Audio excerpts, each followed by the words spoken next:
All right, here we go. Back in bold. This is Bold Perceptions, part 6 now. Mr. Tommy Farr of creating a metaverse business. You're building the first metaverse hotel in Sandbox, and it's Metaverse Hospitality. And today we got a special guest, the new hire, the community manager of the project. And if anyone doesn't know, these NFTs and the metaverses, the community is what it's all about. That's how the Bored Ape Yacht Club went to the moon. That's kind of like a big focus to developing a project. So we got the community manager here. Tommy, introduce your new start. Yeah. So, we're making moves daily. Thank you for having us on for this series. We're, what'd you say, 6 or 7 now? We're grooving no matter what. But ramping it up, we want to bring on pretty much every employee that joins us, just so we get out to the community, the faces of our team, and you get to know the team a little bit deeper. Morgan has joined us latest. I believe you've met everyone else so far as our community manager, and she's actually one of my best friends from the early days of high school. We go way back. We bonded over sports. We're both into sports. That was our life in high school. Morgan went on to play college volleyball, killed it with that, and has always had that community behind her through sports.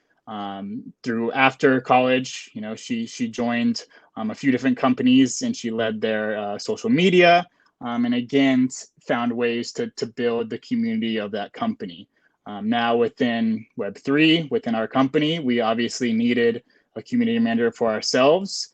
Morgan, from the beginning was very insightful on how she wanted to help, if she could help. And it was at the right point where we need her, and we brought her on, and it's time to truly build our community to succeed in the future. I'm just so happy the cocaine cowboy sunglasses are back. I almost took them off. They're a staple in this podcast, aren't they? It's a thing now. Yeah, we ride in. Morgan, why join this? I mean, do you have stuff going on in the real world? Are you crazy? Why are you going into the metaverse? And why do you trust this guy with the crazy sunglasses? Well, that's a great question. Why trust the guy with the crazy sunglasses? I don't know. Tom has been one of my best friends for what has been 15 years now. And I've seen this guy do a lot of stuff and been pretty successful in everything that he's done. So when the opportunity arose to join his crew and, hop on and kind of help where I could, at first it was kind of like, oh, let's start your social media following. Let's try a couple different things here and there. And then it kind of grew into more of a community manager role, and how do we get people to buy into our brand and get excited about what he's doing. I was like, sure, let's keep going. I do still work in marketing and social media for a sports related company, so I've been able to kind of take what I've learned in the past and having my own voice and just being part of the whole sports community, bringing that into this side and kind of building our own team here as opposed to a sports team.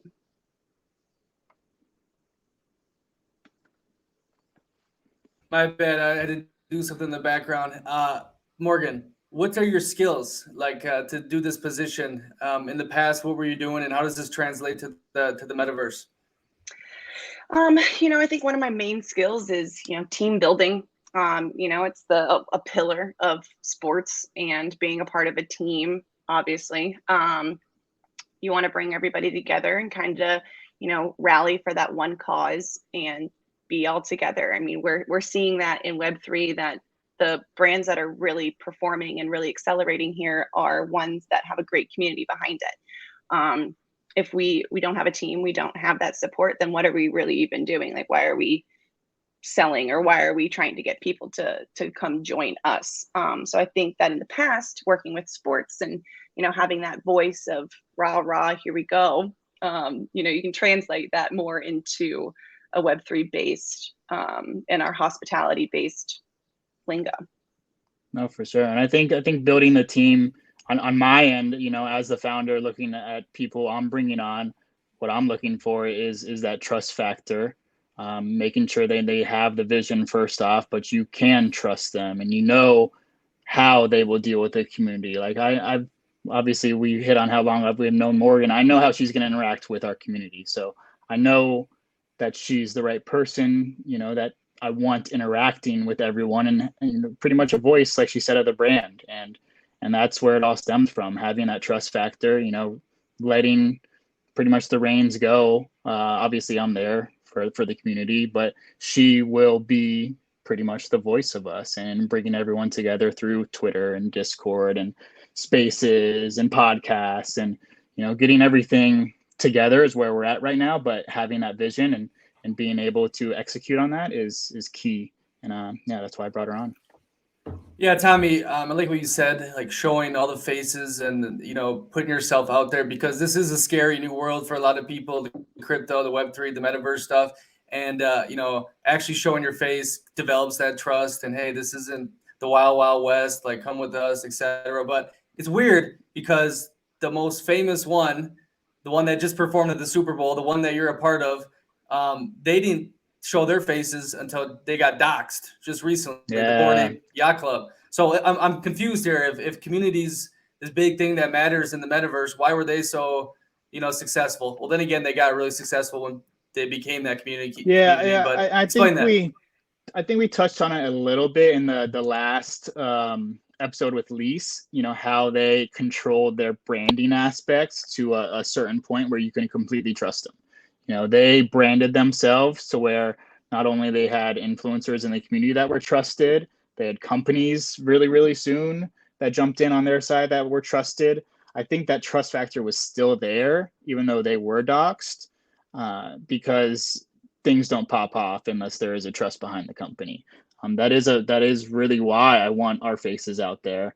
Our pinned post on our Twitter is this podcast series, because I want everybody to learn about us as quick as possible. And I think that's the best way, is doing these interviews. Why did you join the team? What is your vision? Why are you in Web3? Are you crazy? Like, look at these videos and you'll be able to tell why, maybe a little bit, but you'll be able to see that we really do have the vision behind it. And, the trust is there because you see our face, you see our names, see we're all from Florida. We've said it before, like you can find us pretty easily. And that for some people that's scary in this space, but I think at the same time, it's super important. Right. And that goes back to, the kind of brand and the community that we're trying to build here. We're hospitality. You want to be hospitable and show your face and be welcoming. And I think that putting ourselves out there and showing that we are real people, I think that's, a great step in getting that community and building that. So let's get practical. Morgan, what exactly are you doing as a community manager to build this? Well, we're still pretty early in reaching out to our community. We're doing a lot on the back end building, getting ready to open up our Discord and doing things like these podcasts and our Twitter spaces, kind of just building our brand first before we really dive in. But, we're reacting and interacting with people that are interacting with us, people that want to know more. We're reaching out to them immediately instead of kind of being like, oh, we'll get to you when we can. We're just trying to build that trust and that bond with people early on, so that when we start really, popping off, hopefully, that people will already know who we are. It's and just about want to when, join us. not hopefully. True. But I think that Twitter that's Spaces, can you explain that? I know you've been going hard on it. Yeah, we do it every single Tuesday at 4. We have a different topic that we'll put out a couple days before or that morning, trying to get it so that it ranges in topics from real life jobs and versus the metaverse jobs, events in real life versus what's in the metaverse. We're trying to build that bridge of what we're trying to do in real life as opposed to what's going on in the metaverse and Web3, and coming together. But again, just a place that we can all hang out and talk and get to know each other, get to know each other's thoughts and processes, and see where we're going from there. Making that, just a weekly Tuesday, 4:00, we're available. Come ask us questions. We'll always be there for you. And that's kind of the focus of where we're at right now. Like Morgan said, if they ask a question, we're there to answer it right away. A lot of things come into play, like say a month from now, maybe a little bit earlier, but things like partnerships with other companies, whitelist opportunities, giveaways in Discord. There's a lot of things you build up as you go. But like Morgan said, I think the main thing is here, that weekly presence. You can find us Tuesdays, 4 o'clock on Twitter. We're going to get back to you. You can find videos on us right away that explain what we're here for, and that's the main focus right now. What is explain that whitelist thing to me quick. So think about a pre-buy opportunity. So if you were in our Discord right now, friends and family, since technically we haven't announced it, when we haven't invited anybody else in beyond that, you have a manager role in this Discord, and we'll take everyone from the Discord, get your Ethereum address, and then you'll be on a pre-list. So a day before, say our mint is public, these whitelists, some people call it allow list. They will have the opportunity to buy early, and that's all it is. The reason for it is, in my opinion, to award your community that was early. A lot of people do it differently, but that's how we're looking at it. It's to award those who believed in you early. There's going to be obviously some giveaways that earn it, but the grinding like Discords for whitelist, I think that's a bunch of BS. Like, we're never going to force you to interact in Discord to get on a whitelist. If you deserve the spot, you deserve the spot. And it's as simple as that, in my opinion. Okay, so I've been around this internet stuff for a while on the dark web and doing all this stuff, and I've heard of the Discord, but I've never gotten into it. I thought it was for like nerdy Minecraft people and like kind of weird stuff. So what is Discord? Morgan, can you explain to me, like, how do I get into this and why would I want to get into Discord? Discord is, I'm like you. I didn't know what Discord was until Tommy brought it up to me, and we downloaded it one day, and I was going through and I was like, wow, there is a lot going on this space. And especially because you can join different groups. Like, I think I'm a part of maybe like 4 or 5 right now, which is a small number compared to like what Tommy has on his phone, or at least used to. I don't know where he's at right now, but yeah, it's nuts. I mean, it's nuts, and it's definitely a pain sometimes. And like you said, it did start off as like it was a gaming community. That's how Discord started, as it brought all the gamers together. But it's now literally the hub for every NFT project. It's like I said, the whitelist. If you want an opportunity to buy early, you're probably having to grind in these Discords to create momentum for the project. That's really their goals. And that's not what we're opening our Discord for. That's why we haven't opened it yet. We're not worried about that aspect of it. And a lot of people use it in that manner, but it's just this center focus point of your NFT project where the community can go hang out. It's where giveaways go down. You can connect, like once we release our NFT, you can connect that NFT to Discord, and then you'll have certain access to different servers. Like, you can get super deep into it, but to put it simple, it's the community hangout spot for every NFT project. If you don't have a Discord, unfortunately, it's not looked at as like a long-term project, I guess. Right. So yeah, Morgan, my bad. I was gonna ask if you're gonna manage this. I am. Yeah, we're gonna have me, and I think we're gonna have one additional team member coming on that's gonna help out. Just because once a bunch of people are in here, it could go bunch of different ways, and we want to keep it clean and hospitable, and that friendly vibe that a nice luxurious hotel would have. We're trying to keep it clean. Right. You really want 24/7 coverage, from some type of moderator. Morgan's role as community manager is a little bit more than a Discord moderator, but I'm bringing in one more Discord moderator to keep things content, until it gets a little bit. I would say once you get over a few thousand in your Discord, you want to have that 24/7 mod presence. So say when we're sleeping, some POS comes in the Discord and they get booted right away. Or at the worst case scenario, it gets hacked. We have our mod on there. I have this code where you press one button and it shuts down everything.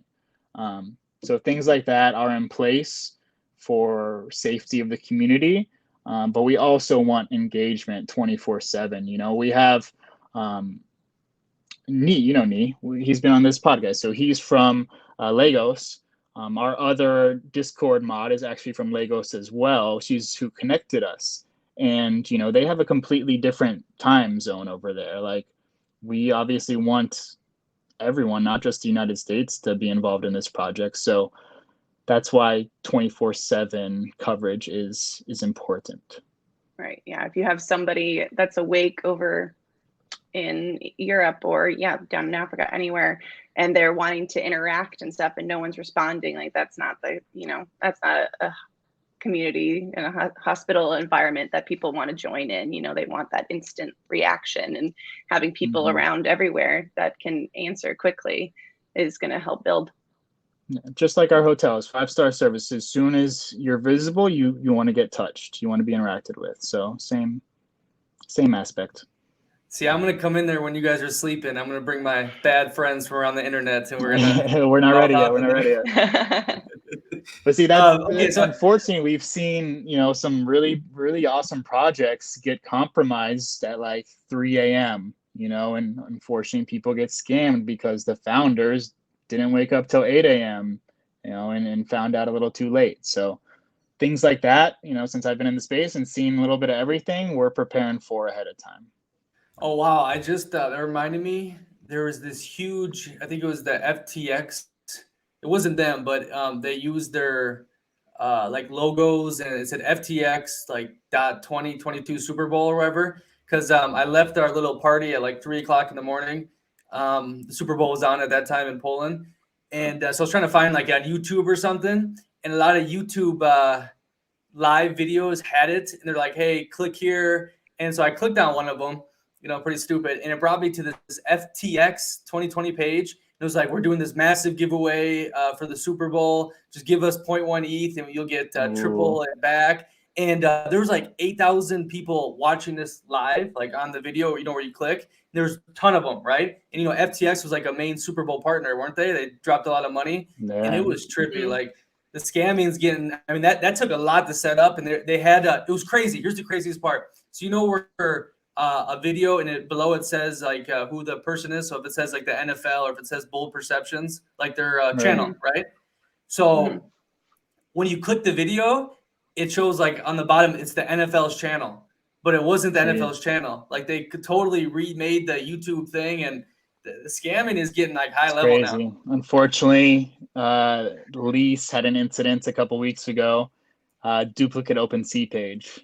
So just, she a little bit in a hurry, was signing into OpenSea, didn't check the exact URL, maybe like one letter off. It all looked the same exact, so wasn't worried about it. Swipes her. So yeah, you got to be careful with everything. Unfortunately, like that's what people do. They try to fuck you over with exact replicas in like very, very detailed ways. So I think everyone's got a little story like that, unfortunately. Morgan, so is that going to be your role too, like the security, the community manager, you're the police? Well, not necessarily. We do have bots and things that are going to be in place to kind of help, avoid that situation, hopefully. But I will definitely be, keeping a close eye on how people are interacting with people. And, you can do like a warning that, hey, like, we're not going to do that here. But if they are to do something that's just like completely, we have our rules posted in our Discord right away. If they are to break any of those, then, at that point, it's kind of so like. I've looked into security pretty heavily myself. I set it up.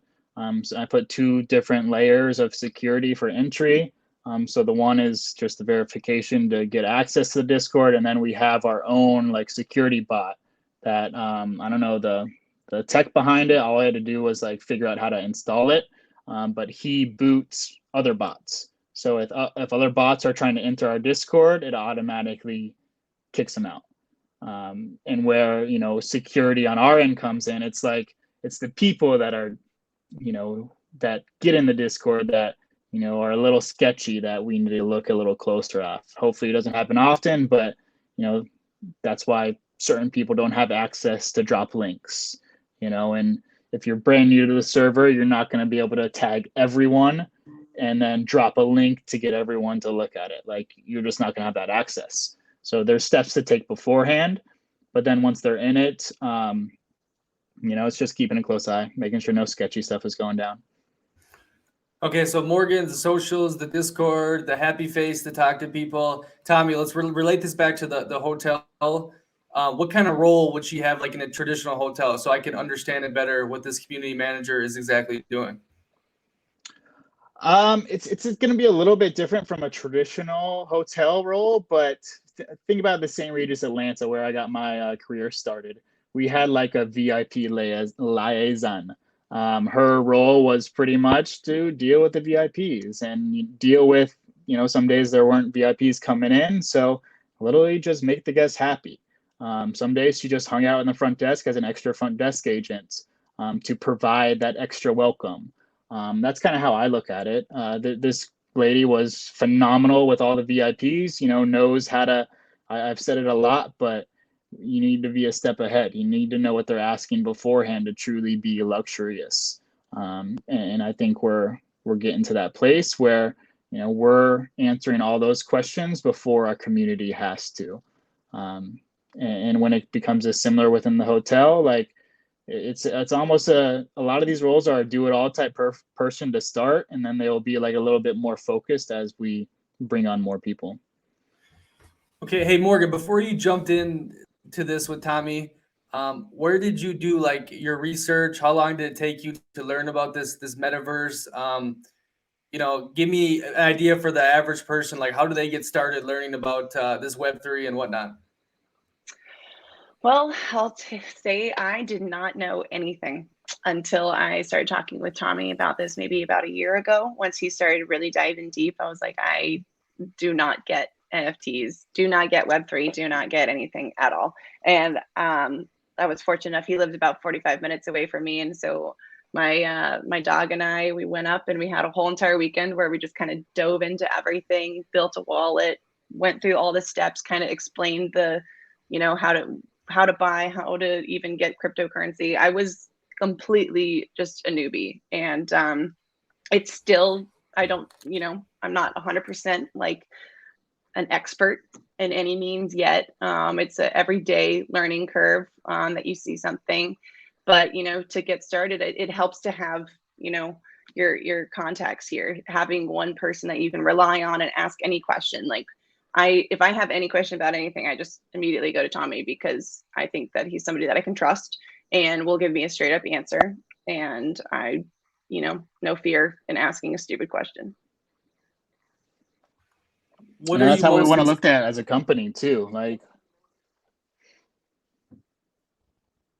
I would say, we want to be looked at as that company that is trusted, that is completely knowledgeable. Like, I have gone all in on this because I've been researching for over a year now. I know what I'm talking about because I've put the research in. And as a company, we're going to get everyone to that level where you come to us for all of your needs, because first off, we're knowledgeable, we know what we're talking about. And second, you trust us. So yeah, that's the main goals, is to get the hospitality industry to fully engage with us to install Web3 services.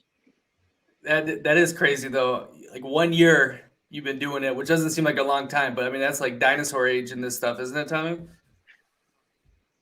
Yeah, right. It seems like it's been way, way longer, but I looked at and it's like, yeah, shoot, it's been like about a year now. It hasn't even been a year since I've had my ape. So that was May. So yeah, it seems like it's been 5 years by now, but dang, it's going quick. Really, really Morgan, fun, but really quick. He told me to buy one of those apes when they were like $4,000, right? Dang. Yeah. Probably less than that, but yeah. Oh man, I think when you finally introduced me, they were a little bit more than that too, and I was like, I don't think I can do that yet. I don't know what's going on in this universe, and now I'm like, damn, that probably still could have done it. So Morgan, what are you most excited for the next couple of months and this Web3 journey and Metaverse hospitality?